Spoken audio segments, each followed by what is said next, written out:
Hi, crafty folks. Amy here with amyswares, and today I have a simple stenciled duo.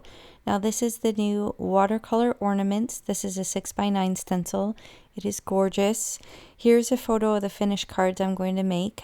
These came together really quickly. I love this stencil. I kind of had these vintagey feeling colors in my mind in terms of how I wanted to make this. I tend to like non-traditional colors for Christmas. So I have with an olive, quartz, and on the lake.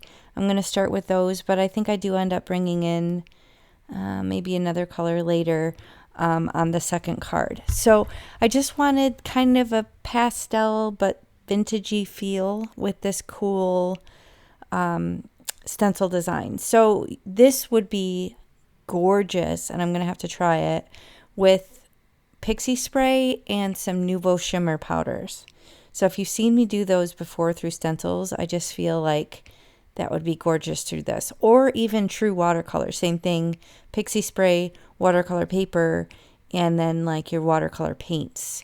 And I feel like it would be gorgeous and it would fit the name, watercolor. So I'm just doing some very simple ink blending here, kind of overlapping to mute it down and to add other colors into the design. I'm leaving it lighter handed in the center because you can see it creates that natural highlight, which gives the illusion of it being round. So here I have a metallic marker from scrapbook.com. I'm just coloring over the little top part of the ornament, like the little hook, just to make that look silver. And I'm just kind of also drawing down the line for the hangy bit. I can't think of the words, like hangy bit and whatever the little hook is on the top of an ornament. I'm sure there's a name for it, but do I know it? Nope, sure don't. Sure don't. Anyway, I'm going to start on card number 2 here. I have a panel, again, US A2 size, 4¼ inches by 5½. And I'm going to do ink blending with these 3. Oh, there's the 4th color, verbena. That's the color that I added into the mix. So that's 4 relatively new colors from the lineup at Catherine Pooler. I'm doing that goldenrod on the center. And again, I do kind of overlap colors and it kind of mutes it a little bit. Turns them more closer to neutrals, if that makes sense. But it just kind of toned them down a little bit, made them feel a little bit more vintagey to me. You can use pixie spray with this for ink blending, but I think I'm doing okay without it. If I were to do anything like the watercolor or pixie or Nouveau shimmer powders and anything like that with water, I probably would use pixie spray. And another cool thing about this stencil is you can totally mix and match these. So you could do, you know, any combination of these 5 different ornaments and create endless looks for your design. So such a cool stencil to have in your stash for holiday cards. Doing the same thing here, I have that metal marker. Now this isn't like a gel pen. This is an actual like felt tip metallic marker. So if I forget to link it below, let me know, and I'll go back. Like I said, it's from Scrapbook. I'll look up in my previous order to figure out what the name of it is. But if I forget, do let me know.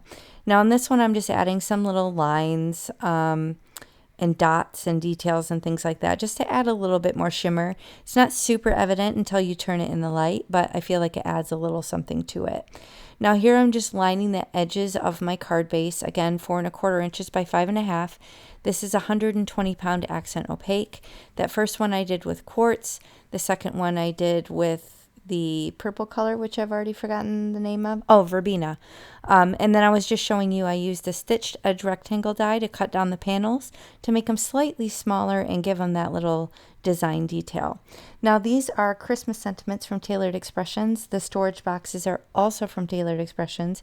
If you aren't familiar and you're a batch and Betty like me, then you want to look into these because you can get a stamp of all the sentiments and then you buy the coordinating die, which works with the whole line of these sort of stamps, and it cuts them all out in one fell swoop. And then you can go a step further and get these amazing storage boxes to hold them all.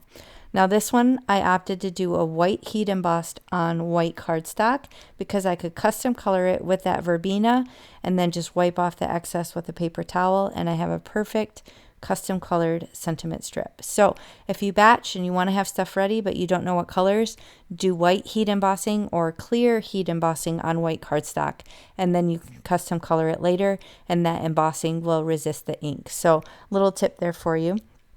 Now I'm looking through my card bling. This is another thing in the shop at A Colorful Life Designs. You can use my coupon basically on everything in the shop. So everything other than the master creator bundles of stencils. So if you want those bundles, you can get those by following my links below. You can get those 20% off. But anything else in the shop, bling, individual stencils, stamps, anything you like, use my coupon AmyFan10. You'll save 10% on your complete order. So here I'm just figuring out the colors that I want to use of this bling. There's, I think, probably 130-ish colors at this point in the shop. So many gorgeous colors. They're flat back sequins. They don't have holes. They're various different sizes, which I love because I love to place odd numbers and different size blingage on the card. So here are the 2 finished cards. So I have 3 little blingage on the bottom, 2 on the top. It says missing you at Christmas, and it's got that nice quartz border, and this one says happy holidays. So if you found this helpful, please do hit the thumbs up and consider subscribing. Let me know which card you like better in the comments, and I will catch you next time. Thanks for watching. Bye.